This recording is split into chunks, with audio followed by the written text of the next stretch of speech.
뉴욕시 확진자가 전월 대비 4배 증가했고 델타 변이는 전체 90%를 차지했습니다.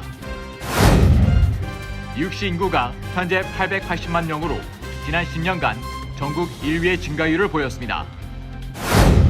CDC가 면역 취약계층에 대한 부스샷 권장 지침을 통과시켰고 FDA도 부스샷 승인을 발표했습니다. 뉴욕주 하원 의장은 앤드루 코모 뉴욕 주지사에 대한 탄핵 조사를 중단할 것을 밝혔습니다. 팬데믹 이후 인종차별 범죄 5건 중 1건이 한인 대상이었던 것으로 나타났습니다. 연방 대법원이 뉴욕시의 퇴거 유예 조치가 위헌이라고 결정했습니다. 이슬람 극단주의 무장단체 탈레반이 세력을 넓히며 수도 카브 인근까지 진격했습니다. 코로나19로 사경을 헤매던 50대 여성이 폐 이식 수술을 받아 기적적으로 소생했습니다.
여러분 안녕하십니까?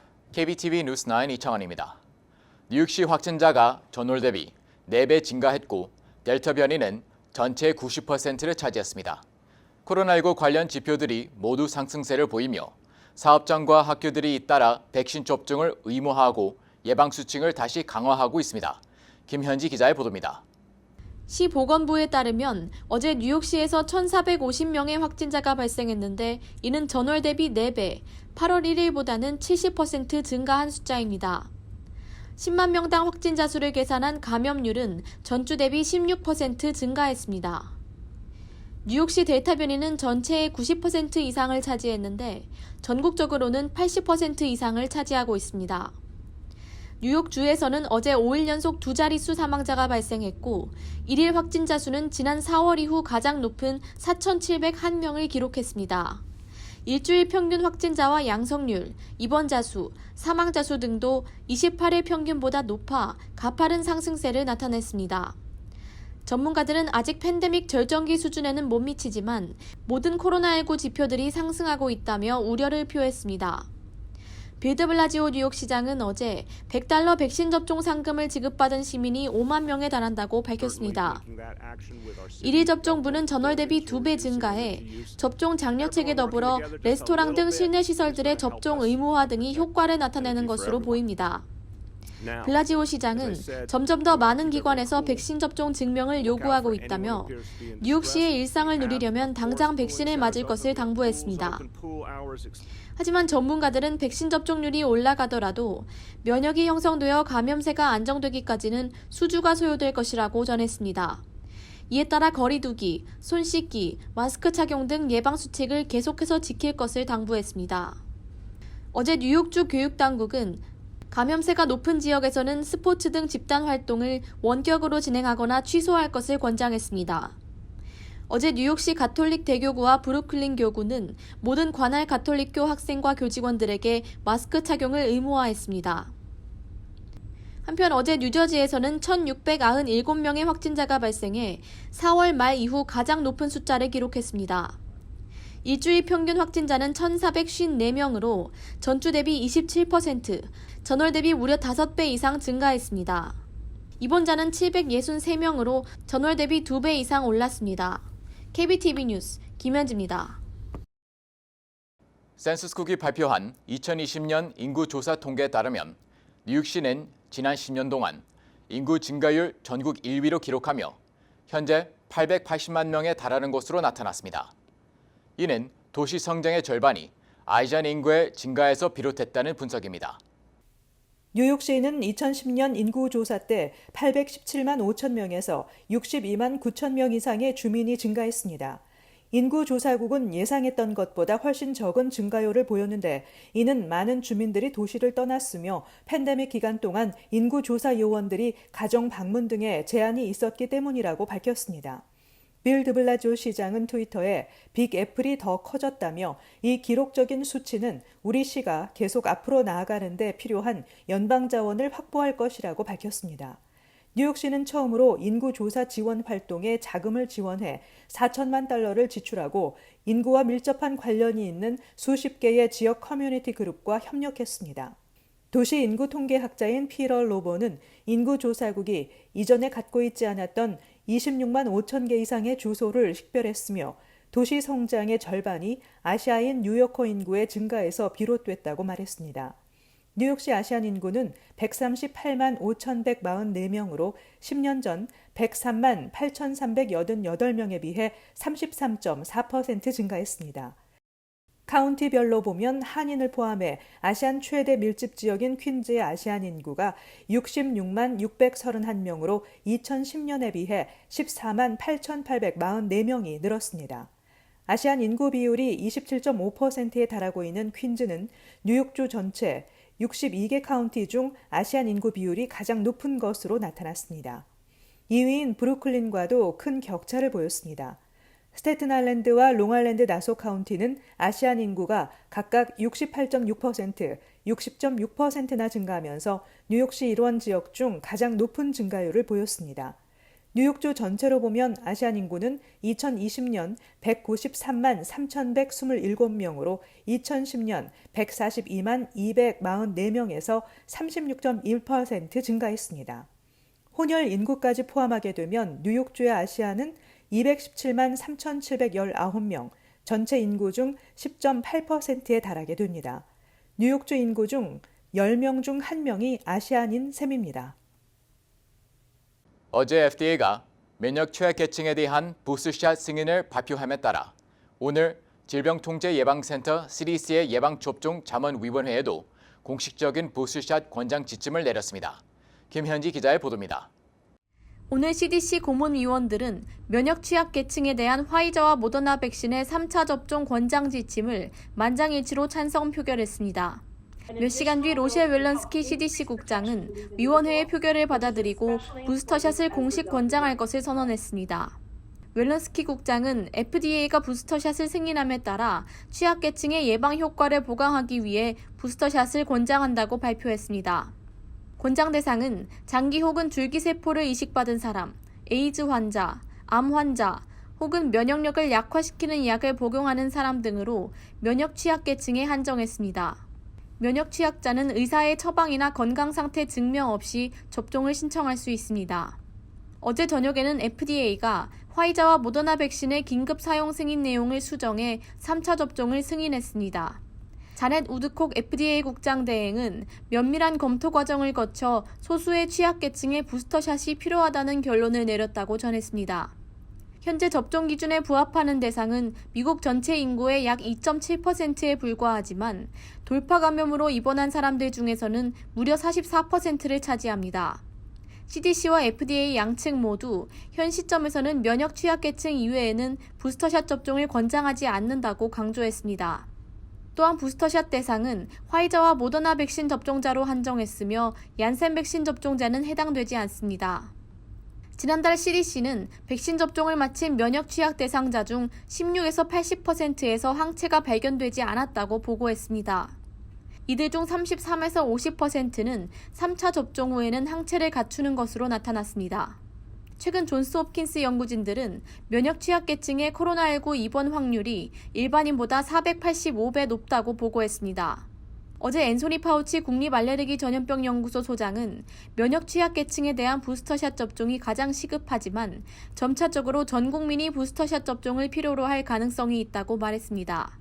KBTV 뉴스 김현지입니다.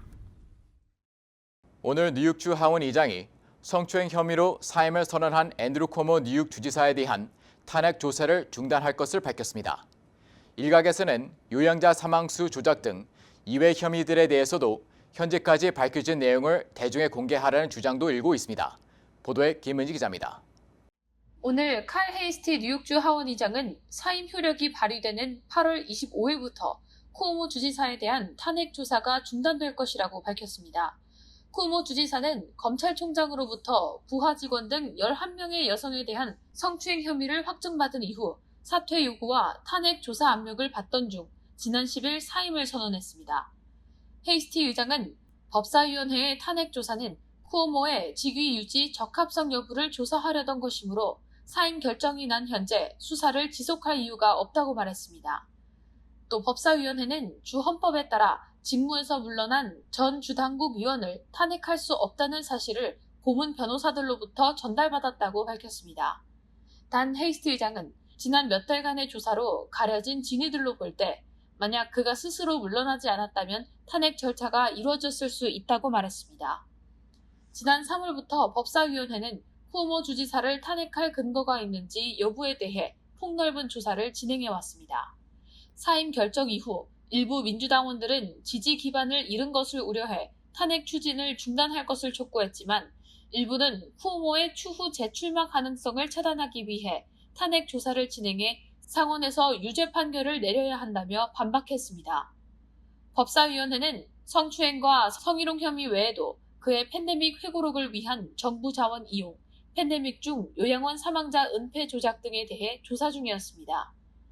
헤이스티 의장은 성추행 사건에 대해 맨해튼과 알바니 등 5개 구역 경찰청에서 활발한 수사가 이어질 것이며 법사위원회 측에 현재까지 수집한 증거들을 관련 수사기관에 넘길 것을 요청했다고 밝혔습니다. 다만 증거들을 대중에 공개할지 여부는 언급하지 않았는데 주 상원의원 션 라이언은 납세자들은 이를 열람할 권한이 있다며 헌법상 이유로 탄핵 절차는 중단하더라도 최소한 현재까지의 자료를 공개할 것을 요청했습니다. KBTV 뉴스 김은지입니다. 팬데믹 이후 인종차별 범죄 5건 중 1건이 한인 대상이었던 것으로 나타났습니다. 특히 올 들어 아시안 증오 범죄 신고가 급증한 것으로 보고됐습니다. 아시안 아메리칸 태평양계 연합은 지난해 3월 19일부터 올해 6월 30일까지 아시아계에 대한 증오 범죄가 9,081건 보고됐다고 밝혔습니다.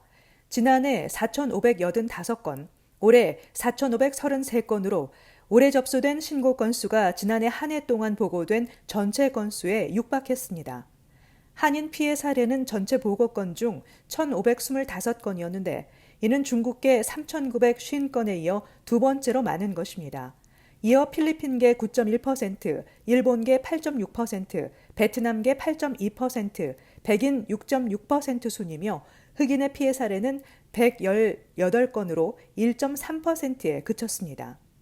팬데믹 기간 인종 관련 범죄는 가주에서 3,505건, 38.6%로 가장 많이 발생했으며 이어 뉴욕이 16%, 워싱턴 4.9%, 텍사스 3.6%, 일리노이 3.3%, 매사추세츠 2.9% 등의 순입니다.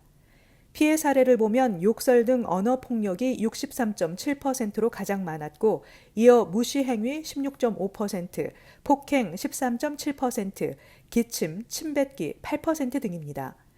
성별로는 여성 63.3%로 남성 30.4%보다 많았고 연령대는 26세에서 35세가 29.9%로 가장 많았습니다. 올해 초 한인 4명 등 아시아계 6명을 포함해 8명의 희생자를 낳은 조지아 애틀란타 총격 사건은 미국 사회에 큰 충격을 줬습니다. 인권단체들의 증오범죄 신고 사이트인 Stop AAPI Hate는 도널드 트럼프 전 대통령이 코로나19를 중국 바이러스 쿵플루라고 지칭하는 등 아시아계 혐오를 부추겼다고 비판했습니다. 조 바이든 대통령은 지난 5월 증오범죄 신속 처리와 수사 지원을 강화하는 내용의 코로나19 증오범죄 방지법에 서명했습니다. 연방대법원이 코로나19 사태를 이유로 세입자의 강제 퇴거를 막는 뉴욕시의 퇴거 유예 조치가 위헌이라고 결정했습니다. 이는 질병통제예방센터 CDC가 내린 퇴거 유예 연장 조치에 반하는 결정이어서 논란이 일고 있습니다. 김은지 기자의 보도입니다. 블룸버그, 로이터 통신 등에 따르면 뉴욕시는 오는 31일까지 세입자가 코로나19에 따른 경제적 어려움으로 임대료를 내지 못한다 해도 집주인이 퇴거 조치를 진행할 수 없도록 했습니다. 그러나 대법원 재판관들은 지난 12일 뉴욕시의 조치는 헌법 조문을 위반한 것이라고 밝히며 퇴거 유예 조치에 제동을 걸었습니다. 이에 따라 앞으로 집주인들은 주정부의 퇴거 유예 조치에 대항해 소송 등의 방법으로 퇴거 절차를 진행할 수 있게 됐습니다. 다만 이번 결정 이후라도 퇴거 소송이 진행될 경우 세입자는 경제적 어려움을 이유로 반론을 펼칠 수 있습니다. 한편 이번 결정은 뉴욕시 내 주민에게만 적용되기 때문에 다른 지역의 주민에게는 여전히 CDC의 퇴거 유예 연장 조치가 유효한 상황입니다. 이에 따라 전국적으로 집주인들이 집단으로 제기하는 퇴거 허가 요청 소송이 이어질 전망입니다. CDC는 지난 3일 세입자들이 대거 퇴거를 당해 이동할 경우 코로나19가 확산될 우려가 크다는 이유로 퇴거 유예 적용 기한을 10월 3일까지 연장했습니다. 그러나 CDC가 이 같은 조치를 취할 권한이 있는지 여부를 둘러싸고 논란이 일고 있습니다. KBTV 뉴스 김은지입니다. 이슬람 극단주의 무장단체 탈레반이 아프간 제2도시를 점령하는 등 세력을 넓히며 수도 카불 진입 가능성까지 대두되고 있습니다. 바이든 정부는 대사관 직원 도피를 명령하며 탈레반과의 전투에는 가담하지 않을 것이라는 입장을 고수했습니다. 김현지 기자의 보도입니다. 어제 탈레반은 아프간의 제2도시 칸다하르와 제3도시 헤라트를 비롯한 다수의 주도들을 대거 점거했습니다. 아프간 남쪽에 위치한 제2도시 칸다하르는 탈레반에 의해 지난 몇 주간 포위되었다가 마침내 함락했습니다. 전문가들은 미군 주둔 당시 중심 거점 역할을 했던 칸다하르의 점령은 탈레반에게 획기적인 사건이라고 해석했습니다. 5월부터 시작된 미군 철수 이후 탈레반은 무서운 속도로 세력을 넓혀왔는데 지난 이틀 동안 9개 주도를 손에 넣으며 현재 아프간 34개 주도 중 절반에 해당하는 17개를 장악했습니다. 또한 어제 수도 카불 남서쪽 150km 거리의 가즈니 주도 역시 점령했고 남쪽 50km 거리의 로가르주 주도까지 점령하며 카불 진입을 목전에 두고 있습니다. 미국 정부 측 관계자는 카불이 한 달에서 3달 안에 탈레반에게 넘어갈 수 있을 것이라고 예상했습니다. 어제 조 바이든 대통령은 카불 국제공항에 3,000명의 부대를 파견해 일부 주카불 미국 대사관 직원의 도피를 지원할 것을 밝혔습니다. 넷 프라이스 국무부 대변인은 핵심 업무만 가동하기 위해 대사관 인원을 축소하는 것이라고 밝혔습니다. 또한 존 커비 국방부 대변인은 보안을 위해 약 3,500명의 부대를 추가 파견했음을 알리고 파견된 미군들은 탈레반과의 전투에 동원되지 않을 것임을 강조했습니다. 또한 병력과 무기 등에서 우월한 위치에 있는 아프간 군인들이 미군으로부터 전수받은 전투 기술을 활용해야 할 때라고 말했습니다. 바이든 정부는 지난 4월 아프간 주둔 군대를 8월 말까지 철수할 것을 결정했고 현재 철수는 대부분 이루어졌습니다. 앞서 이번 주 바이든 대통령은 철수 결정을 후회하지 않는다며 지난 20년간 전투 훈련과 무기를 지원받은 아프간 군대가 스스로를 위해 싸워야 할 것이라고 전했습니다. KBTV 뉴스 김현지입니다. 일리노이주에 사는 한 50대 여성 암 환자가 코로나19에 걸려 폐가 망가지는 바람에 사경을 헤매다 양쪽의 폐 이식 수술을 받고 기적적으로 소생했습니다. 자세한 소식 김은지 기자가 전해드립니다. It's not going to stop me because I have a long life ahead of me. 이 사연의 주인공은 암 수술 후 코로나19에 걸려 입원 치료를 받고 있었습니다. ABC 방송에 따르면 암과 코로나19까지 극복한 슈퍼우먼은 누군가의 아내이자 어머니이자 또 할머니인 52세의 라우라 브라틀리엔입니다.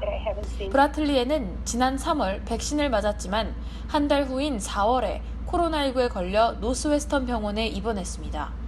처음 목이 아픈 인후염으로 시작된 증세는 점점 악화돼 숨을 쉴 수가 없을 정도였습니다. 때문에 인공호흡기를 달고 버텨야 하는 나날이 많았습니다. 의사는 바이러스가 폐까지 침투해 2개의 폐 기능을 완전히 망가뜨렸기 때문에 유일한 생존 방법은 폐를 이식하는 것뿐이라고 말했습니다. 그로부터 3개월 후인 8월 1일 그녀는 극적으로 2개의 폐 이식 수술을 받았습니다. 운이 좋게 그녀의 세포 조직과 매칭되는 이식용 폐가 나타난 것입니다. 현재 걷기 등 재활 치료를 받고 있는 브라틀리에는 삶의 의지를 버리지 않는 것은 가족들 때문이라고 말했습니다. 그녀는 나에게는 남편과 아이들 그리고 손자가 있다며 앞으로 그들과 함께 긴 삶을 살아야 하기 때문에 바이러스가 나를 앗아가지 못했다고 말했습니다. KBTV 뉴스 김은지입니다. 뉴 밀레니엄 뱅크에서 SBA 론 빅 프로모션을 실시합니다. 첫째, 클로징 기준 융자 금액 3%의 SBA 보증 수수료를 면제해드립니다. 둘째, 향후 3개월 동안 원금과 이자를 대신 내드립니다. 셋째, 최소 10% 다운으로 건물 구입과 융자 신청이 가능합니다. 위 내용은 SBA 승인을 대상으로 하며 모든 대출자가 자격이 되는 것은 아닙니다. 본 혜택은 2021년 9월 30일까지이며 SBA에 의해 조기 종료될 수 있습니다. 기타 약관과 조건이 적용되며 프로그램과 약관과 조건은 예고 없이 변경될 수 있습니다. FDIC 멤버 앤 이퀄 하우징 렌더. 코로나19 재확산 가운데 대학생들이 가을 학기 복귀 전 백신 접종 의무화를 막아달라고 요청했지만 거부됐습니다. 대법원은 인디애나대의 코로나19 백신 접종 의무화에 반발해 학생 8명이 제기한 긴급 명령 신청 사건에 대해 대학 측 손을 들어줬습니다. 인디애나대는 가을 학기 개강을 앞두고 수업에 참여하려는 학생들을 상대로 코로나19 백신 접종을 요구했지만 학생 8명이 이 지침에 반발해 법적 대응에 나섰습니다. 이는 백신 접종 의무화를 두고 진행된 첫 법정 판단 사례입니다. 학생들은 자신 연령대에서 백신 접종에 따른 위험이 백신을 맞음으로써 얻는 이익보다 크다고 주장했고, 또 다른 사람에 대한 보호가 우리 사회에서 자발적이고 정보에 기반한 동의를 요하는 의료 윤리의 중심 계율을 넘어설 수 없다라고 강조했습니다.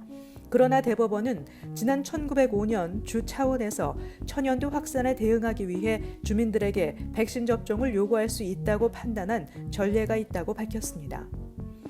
체감 경기를 반영하는 7월 생산자 물가 지수는 지난해 같은 기간보다 7.8% 상승해 2010년 11월 이후 사상 최고폭으로 올랐다고 노동부가 밝혔습니다. 수요 확대가 이어지는 가운데 물류 정체와 일손 부족으로 고른 업종에서 가격 상승 압력이 커지고 있습니다. 2020년 12월 생산자 물가 지수가 0.8% 오른 이후 올해 1월부터 7개월 연속 신장률이 가속하고 있습니다. 변동성이 큰 식품과 에너지를 제외한 근원 생산자 물가 지수는 지난해 같은 달보다 6.1% 올라 2014년 이후 최대폭을 기록했습니다. 가격 상승이 현저한 것은 에너지로 33.4%, 산업용 화학품도 44.9%, 철 103.8% 치솟았습니다. 서비스에서는 트럭 수송이 13.8%, 숙박 18.8% 각각 올랐습니다. 뉴저지주는 연방정부에 제출한 미국 구조계획법에 의거한 교육 비상지원 시행계획이 공식 승인을 받았다며 교육부로부터 9억 2,300만 달러의 지원금이 도착하는 대로 각 학군에 배정하겠다고 발표했습니다. 이번에 뉴저지주가 배정하는 지원금은 연간 교육 지원금과는 별개로 코로나19와 관련해 연방정부가 별도 보조금 형식으로 지급하는 것입니다. 연방정부 코로나19 지원금은 50개 주와 워싱턴 DC를 합해 총액은 810억 달러입니다. 뉴저지주는 9억 2,300만 달러를 2021-2022 학년도가 끝나는 내년 초여름 각 학군에서 시행하는 대면 교육 정상화, 코로나19로 타격을 받은 학생들의 학력 증진, 교직원 고용과 훈련, 여름학교 과외 활동, 교사 연수와 재교육, 학부모 교육 프로그램, 무료 또는 할인 점심 제공 등을 위한 비용으로 지급합니다. 특히 지원금은 주민들의 소득이 낮은 지역 학군, 코로나19 사망자와 감염자가 많은 지역 학군 등에 우선적으로 지원될 예정입니다. 뉴저지 한인상록회가 시니어 커뮤니티 서비스 취업 프로그램 설명회를 개최합니다. 이는 코로나19 시기를 지나면서 새로운 직업이나 기술이 필요한 55세 이상의 장년과 노년층을 위한 사회복지 성격의 프로그램입니다. 설명회는 오는 25일 오전 11시부터 낮 12시까지 뉴저지주 레오니아에 있는 상록회 회관에서 열릴 예정인데 비용은 무료입니다. 예약 마감은 23일로 강사는 뉴저지주 리소스 스페셜리스트인 수지박 전문가가 나와 상세한 정보를 제공할 예정입니다. 뉴저지 한인상록회는 커뮤니티 서비스 취업 프로그램은 수입이 제한적인 55세 이상 성인들에게 직업훈련과 취업 기회를 제공하기 위한 것으로 유급 직업훈련을 통해 취업 장벽을 극복할 수 있도록 돕는 프로그램이라며 또 평생 직업을 찾는 데 필요한 기술 관련 정보도 얻을 수 있다고 설명했습니다. 잠시 후 커뮤니티 브리핑을 전해드립니다.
이어서 환율과 증시 전해드립니다.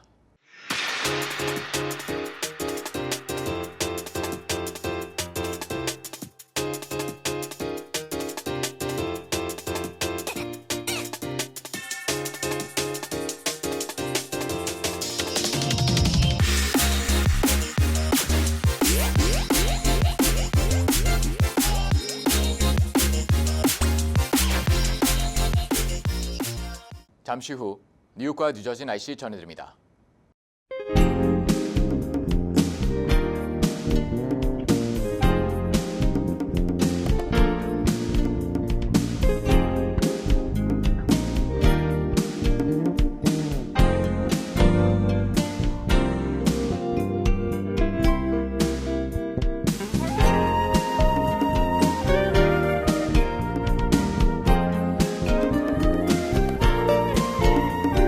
KBTV 뉴스 9 마칩니다. 오늘도 시청해 주셔서 감사합니다.